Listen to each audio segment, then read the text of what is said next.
Hello everyone, hello students. This is the last cartoon of the chapter 1 from the book Politics in India since Independence, and this is one of the most important cartoon जो कि पूछा जाता है CBSE के द्वारा आपके board exams में।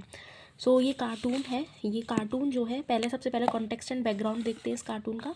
तो ये कार्टून किस टाइम का है? जिस टाइम पे स्टेट रिऑर्गेनाइजेशन कमीशन बना था। This is state reorganisation commission. तो ये स्टेट रिऑर्गेनाइजेशन कमीशन के टाइम का है। स्टेट रिऑर्गेनाइजेशन कमीशन क्यों बना था? लिंग्विस्टिक स्टेट्स की जो डिमांड थी उसको फुलफिल करने के लिए बना था। चलिए अब इसके करेक्टर्स को थोड़ा सा डिपिक्ट कर लेते हैं। तो this is state reorganisation commission, ये पूछा जा सकता है। इसको हटा के वो कार्टून दे देंगे और आपसे बोलेंगे this is what this represent. Okay, then this is the state reorganization commission which is formed by the government of India। ये गवर्नमेंट ऑफ इंडिया को रिप्रेजेंट कर रहा है। ये सारे जो है वो रीजनल लीडर्स हैं जो कि लिंग्विस्टिक स्टेट्स की डिमांड को लीड कर रहे थे। और ये जो जीनी है, सबसे इम्पोर्टेंट ये पूछा जाएगा कि ये किस चीज़ को रिप्रेजेंट कर रहा है। तो ये जो पर्सन है ये रिप्रेजेंट कर रहा है डिमांड ऑफ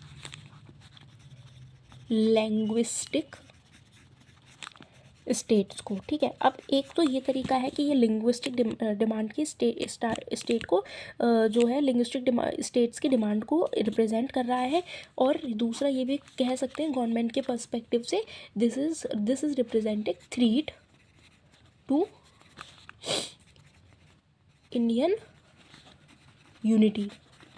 तो ये इंडियन यूनिटी की थ्रीट, क्योंकि लिंग्विज्म की वजह से जो थ्रीट है इंडिया की डेमोक्रेसी पर, यूनिटी पर, वो भी ये रिप्रेजेंट कर रहा है। अब यहाँ पर ये है स्टेट रिऑर्गेनाइजेशन कमीशन, ये गवर्नमेंट ऑफ इंडिया। अब यहाँ पर ये रिप्रेजेंट किया जा रहा है कि क्या, ये क्वेश्चन है एक तरीके से, क्या स्टेट रिऑर्गेनाइजेशन कमीशन, सबसे इंपॉर्टेंट जो आपसे पूछा जा सकता है वो ये है कि स्टेट रिऑर्गेनाइजेशन कमीशन कब बना था। तो वो बना था 1953 में।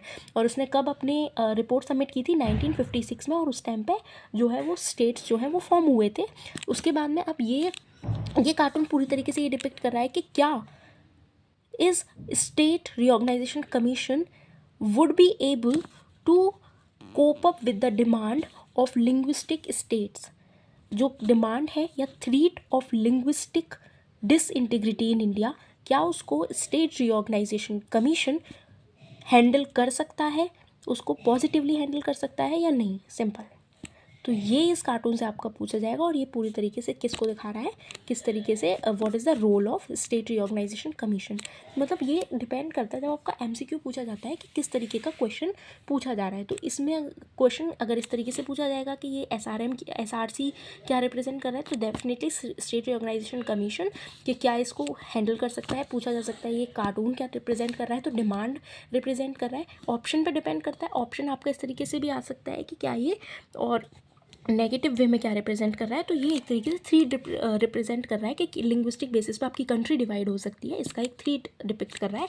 वैसे तो ये लीडर पूछा नहीं जाता है कि ये लीडर कौन है, बट इट माइट भी पंडित जवाहरलाल नेहरू। अगर पूछा जाता है तो इट माइट भी पंडित जवाहरलाल नेहरू। वैसे ये पूछा नहीं जाएगा क्योंकि ये एक्चुअली में कुछ रिप्रेजेंट नहीं कर रहा है, बट इट डिपेंड्स।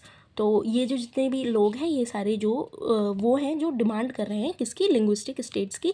तो इसकी ये आड़ में खड़े हुए हैं इसकी। ठीक है, तो दैट्स इट। और this is the last cartoon but is one of the most important cartoon. Thank you everyone.